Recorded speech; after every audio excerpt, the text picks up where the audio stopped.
not be suitable for younger ears because we're going back to 1985, July the 8th of 1985, when a priest from Roscommon, Father Niall Malloy, was killed in what are still mysterious circumstances.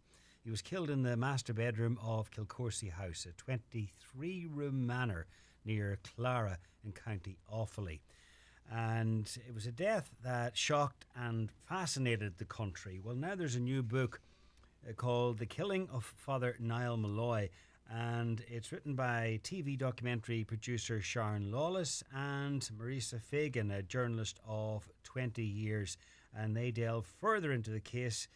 They test evidence, old and new, and they follow the money trail and take a long, hard look at the available facts and testimony. Well, Sharon Lawless now joins us on the line.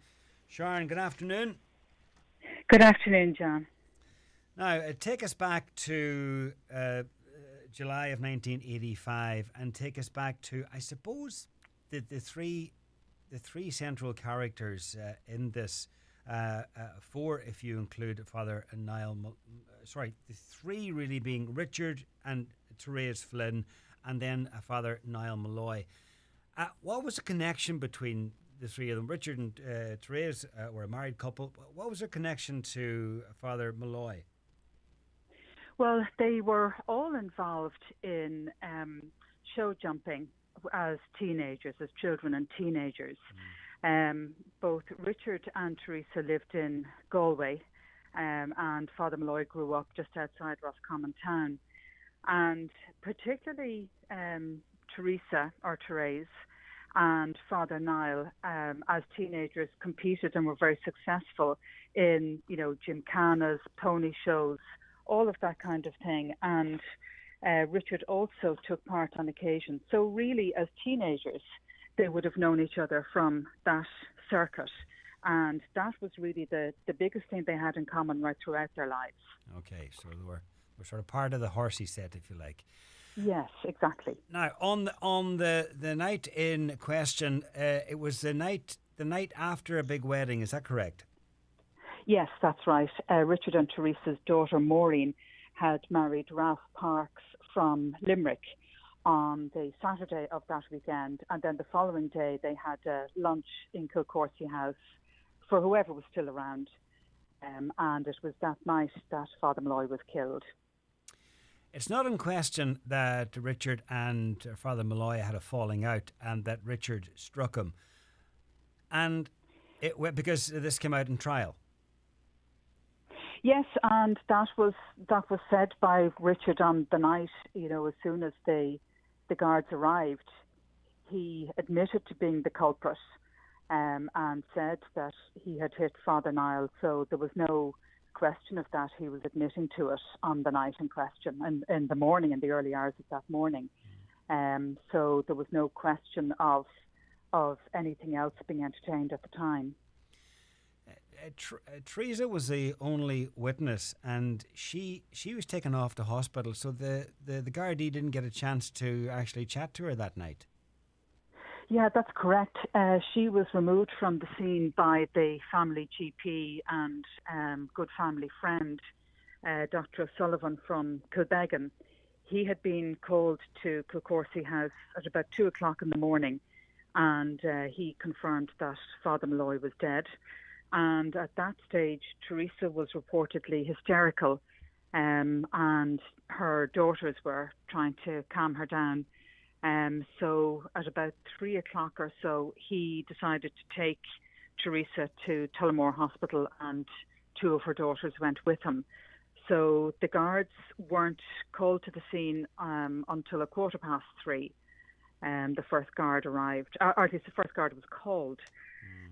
So Teresa had already left the scene at that point. So she was never forensically examined.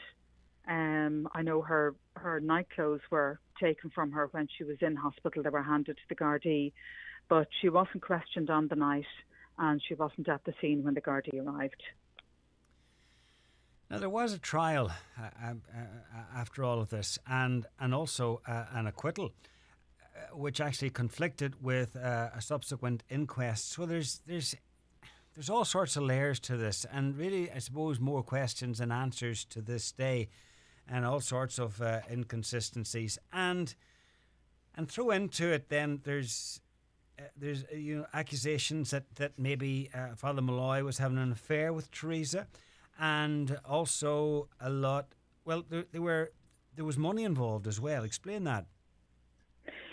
Yeah, I mean, the first thing that really, went around the country at the time, and this was pre any, church scandals or clerical abuse scandals. So the idea that a priest was found dead in the bedroom of a married couple, the obvious conclusion, and it was entertained at the time, was that he was having an affair with Teresa, and Richard found out about it. Now, we have found absolutely no evidence at any point that was the case, and that was denied by Richard Flynn at the time, and I think in conversation with different people, members of the family, it was denied as well.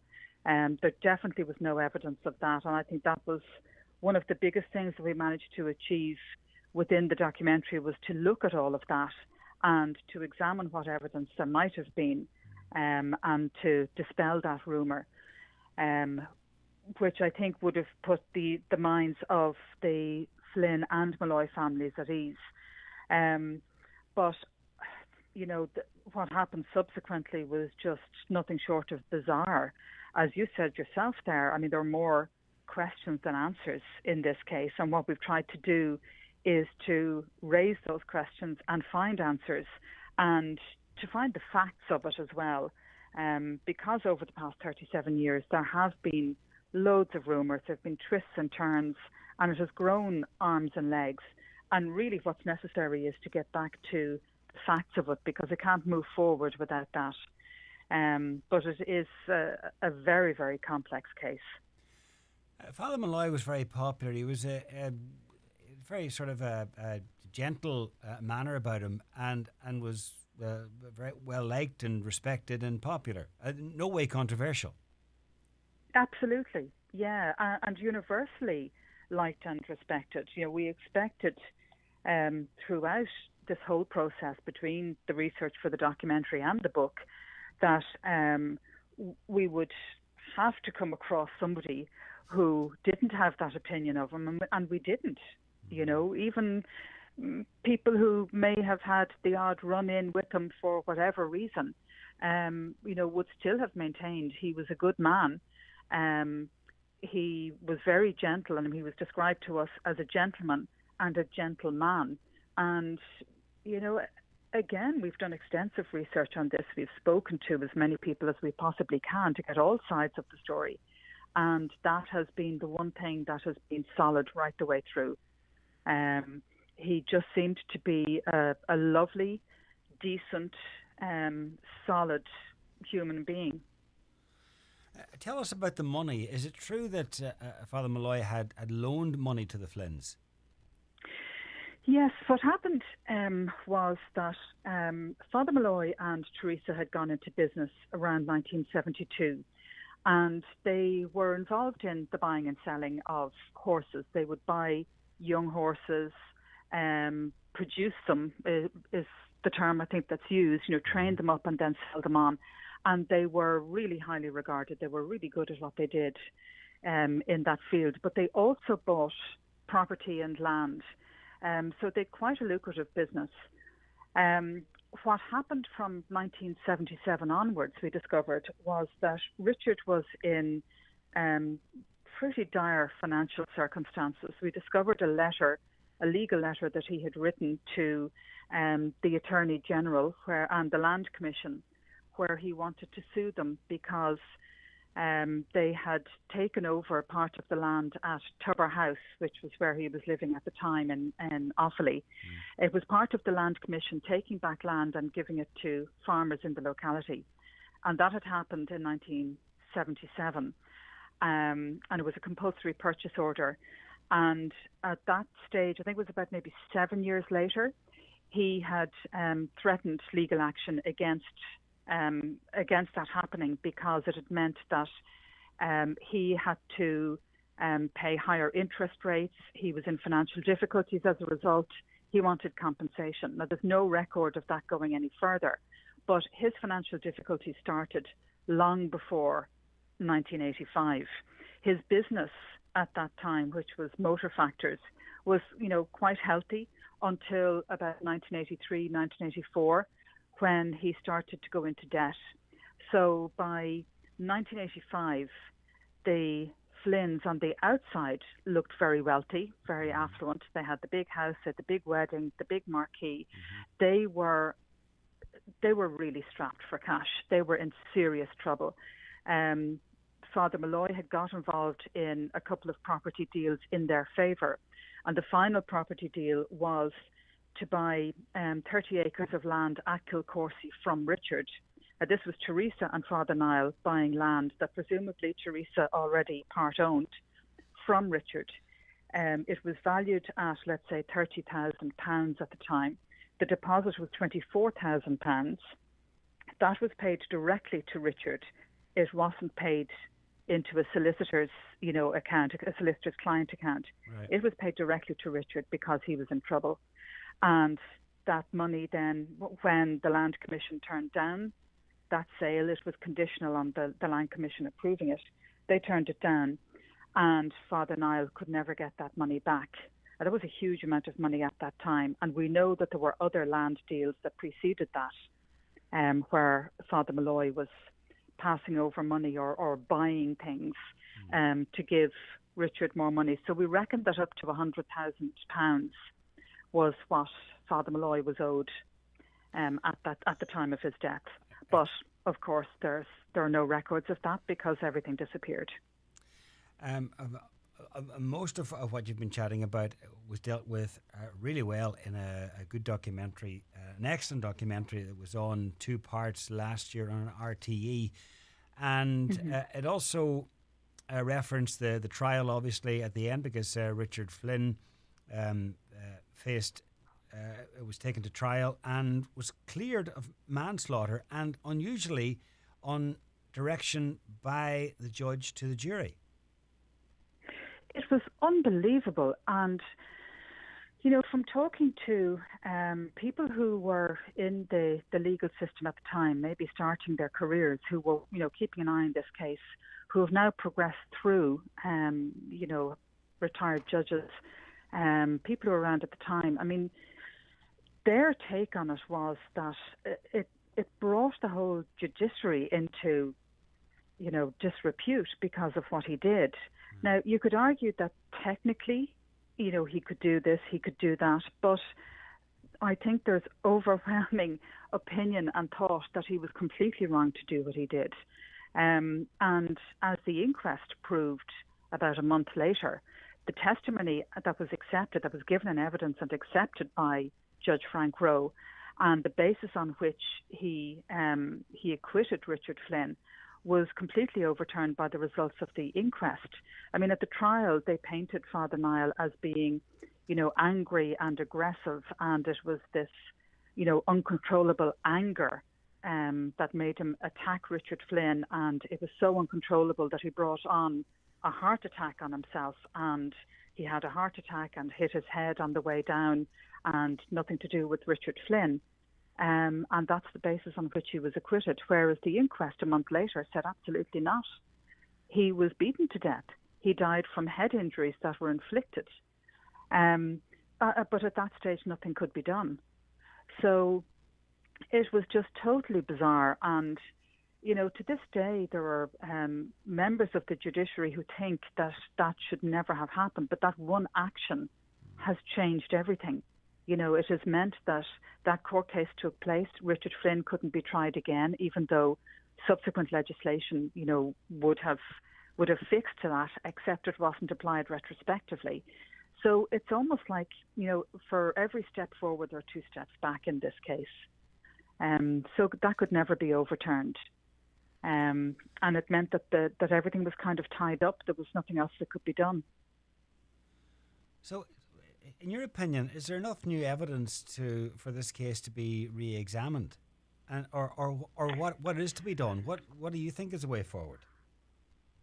I think the only thing that's possible now because it has been reopened. And there was a Garda re-investigation in the 2010s that was very detailed, and they did meet with many more people who were never questioned at the time, many more witnesses. But, after that investigation, that report was submitted to Dominic McGinn SC, and he wrote a report based on that. And while there are several flaws within that report, the conclusion that he reached was that because people have died in the meantime, because all the forensic evidence has been lost or disappeared, and because people can't be compelled to speak, that there was no point in having a further investigation because it just wasn't possible. Now, as it turns out, the only way to address that is to have a commission of investigation. And that term kind of frightens us because we think of the millions that have been spent in commissions of investigations over recent years. But this would be quite straightforward. A commission of investigation would mean that the retired Gardaí who worked on the original case could be questioned under oath. At the moment, they can't be. Even the Serious Crime Review team couldn't question retired Gardaí. The witnesses on the night who gave their statements through their solicitor can be forced to speak under oath. The Gardaí do not have the powers to force them to give another statement at this time. And whatever happened to that evidence could be pursued because there should have been, like a chain of evidence. Somebody was in charge of that evidence. And again, whoever was in charge of that evidence could be questioned under a commission of investigation.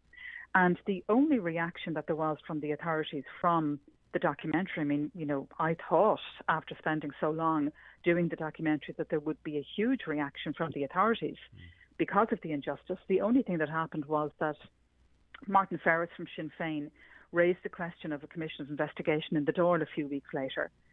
And he was told, well, because the evidence has gone missing, because you can't force people to speak, and because other people have died, there's no point in doing anything else. But in fact, that's exactly what a commission of investigation would fix. So it's a little bit like the computer says no, and it's very clear that there seems to be no appetite whatsoever to do that and to pursue that. But it's the only way that this case can ever be closed or concluded, or that justice can be served. And it is there. It is available. So a commission of investigation is the only way forward. It's the only way to fix the anomalies within the case, and that is to get people to speak. Well, there it lies to this day, and maybe the documentary has moved things forward a little bit, and maybe the book will do even more. The family of Father Malloy have campaigned for justice for years, are looking for answers and looking for the truth. But if you want to read more into it, if you want to find out more, the book is called Anatomy of an Injustice, The Killing of Father Niall Malloy, and it's out now. Sharon Lawless, thank you very much. Thank you, John. Here, what's the story with Ruth and her zero alcohol beer? Maybe she's doing dry January. She's a bit late.